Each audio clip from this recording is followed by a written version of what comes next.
I'm sure many of you know that I'm rather keen on Star Wars, and just recently I've finally taken a look at Rogue One, a Star Wars story on 4K. And the reason I've done that is because my friend of almost 30 years, Robert Henderson, loaned me Series 1 of Andor, which I believe came out in 2022.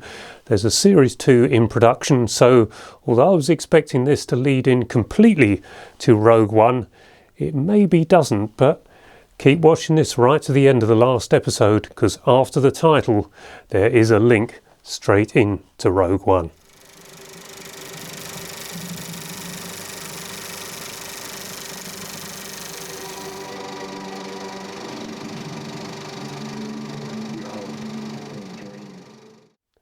I've had the Blu-ray of Rogue One for some years now, and that was why I held off getting the 4K until I was ready to watch it again. Watching Andor set me up for watching Rogue One for a second time, and so actually, he doesn't know it yet, but Rogue One and another Star Wars film on 4K was purchased for me by Stuart Hilliker. I might come on to that at the end of this video, so I'll let Stuart and everyone else know what happened there. Andor, I couldn't remember much about Rogue One when I started watching this, but I thought I recognised Diego Luna, who plays the lead role of Cassian Andor. It started slowly, but in that first episode, maybe the first two, I thought, they're imitating Blade Runner here. I thought, this is a Star Wars more for adults. So I think that continues through the whole series. It's a slow series. I don't think it's as good as The Mandalorian, which I intend to cover in a forthcoming review coming soon. But I got into it over time, and by the last few episodes I was really into it. So perhaps that's something about Andor, you've got to stick with it. For much of it, it has a sort of lackluster appearance to it, and I think that's the indoor shots. They went for a sort of a stylized look that replicates quite closely what we know from Rogue One. So it's all built to look largely the same. They shot this entirely on 6K video. A lot of Rogue One was shot 6.5K video, but also there's Ultra Panavision 65 in there too, which is Ultra Panavision 70 for the printing purposes. The basic premise of the story is how Cassian Andor ends up becoming a hero of the rebellion. So there's not really an awful lot more that you need to know about it. I think it helps to know going in that that's what this is about, because as I'd completely forgotten Cassian Andor's story in Rogue One, I could have done with knowing that at the start. I might have taken more notice from the start and enjoyed it even more than I ultimately did. Now, the 4Ks on here come with Dolby Atmos sound. That is different to the Blu-rays, which come with DTS 5.1. The aspect ratio is approximately 2.40 to 1, so once again, that matches Rogue One. It's a television streaming series, and that's why I found it a bit slow in places. You get sequences that are very heavy in dialogue, don't really move along too quickly. For instance, there's a scene in the original Star Wars where Darth Vader is about to torture Princess Leia. You just see the door close behind the torturer and the machine contraption going in. In this, you will see things going on for 10, perhaps even 15 minutes. So that can get a little tedious at times, but it's a streaming series, so you have to accept these things. It's not a film, not a movie, therefore it's not going to be crash, bang, wallop all the way through.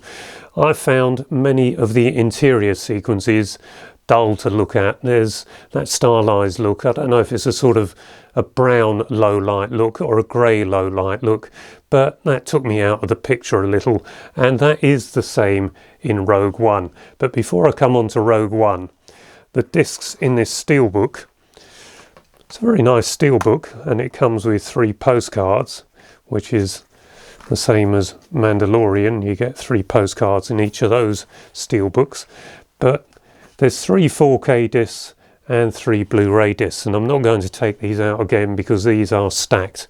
Now, I think that's okay on a Blu-ray, but my knowledge of 4K and the problems I've had over the 7 years or so I've been collecting them, any damage on these discs and you tend to get what I call the 4K fault, and I've done videos on that, but I don't know what's causing that fault, but I'm wary of this, and so I wouldn't be surprised if stacking 4K disc one on top of the other would not work too well in the long run.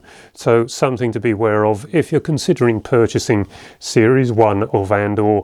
Perhaps the standard pack would be preferable, or as soon as you get it, get these discs out and put them in a proper pack where they're not stacked one on top of the other, but you've got to really flex them to get out. I'm not a fan of that, but a very nice steelbook, so might be an idea if you just get this and watch the Blu-rays, because my recommendation, given this and given that the Blu-ray, although it's very good, is not as good as the 4K, I think for a television streaming series they are good enough. However, in here 10 foot wide was rather nice watching them just like a film. So there's give and take on this one, but I think my recommendation would be for the Blu-rays. It's a very nice steelbook. By the end of it, I was very much enjoying Andor, and knowing that Rogue One was going to be on the screen in here following it, I found I was enjoying it more and more. So Rogue One, this opened in America on December the 16th, 2016.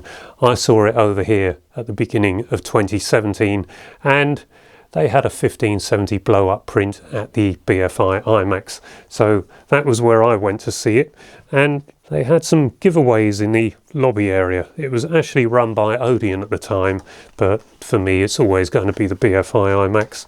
And they had these little leaflet things which are rather nice. I grabbed a couple of these, and you open them out and there's a miniature poster for Rogue One. Go Rogue in IMAX. None of it was actually shot in IMAX. It was shot 6.5K digital video and Ultra Panavision 70, Ultra Panavision 65 as it's filmed, then becomes 70mm for the release prints. But this was slightly different. I think looking at it, it was finished entirely in a computer using digital video editing, and at the end of that it went out as a 4K, and I suspect, although I don't know, that the blow-ups were just done from that lowly 4K. So I think this is possibly where some of the modern movies go wrong, that there's so much more you can do in digital video editing. It's tempting to get that final stylized look you want in every sequence, and somehow then the life of the finished product is lost.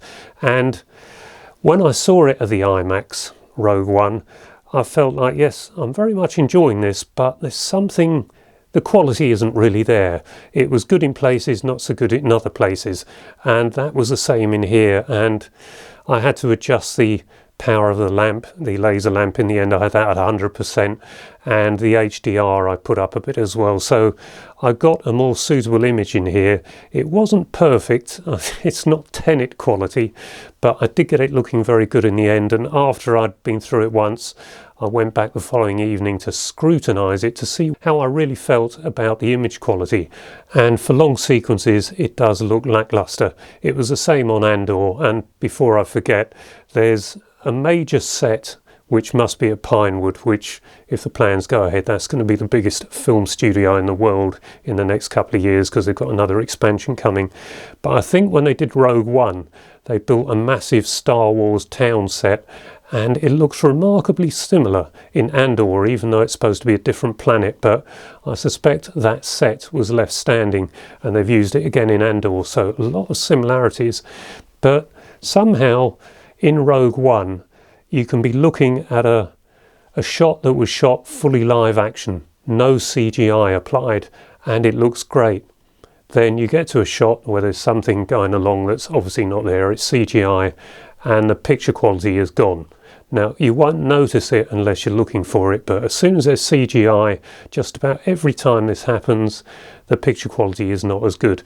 And so I think that's the result of the computer-generated imagery probably being output as just 2K and then being upscaled to the 4K finished product, which then is put onto the 1570 IMAX print, and that's why I wasn't particularly impressed with it at the BFI Odeon IMAX.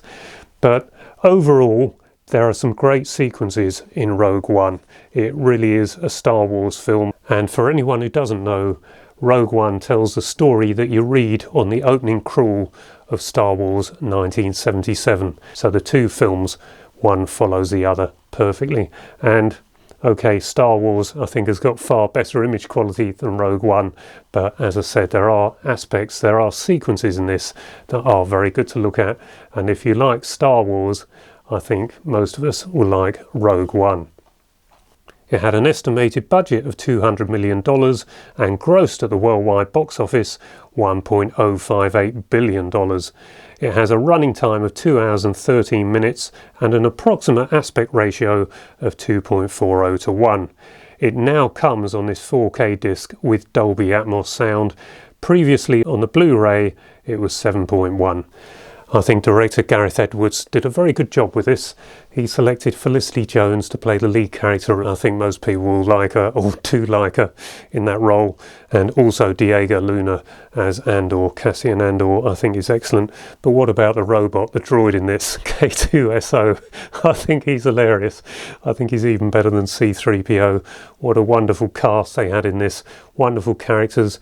The X-Wings are prevalent quite a lot, and they're always my favourite starships or fighter ships in the Star Wars series, but there's a lot more too. The Death Star is there, the Star Destroyers are there, so much to like about Rogue One.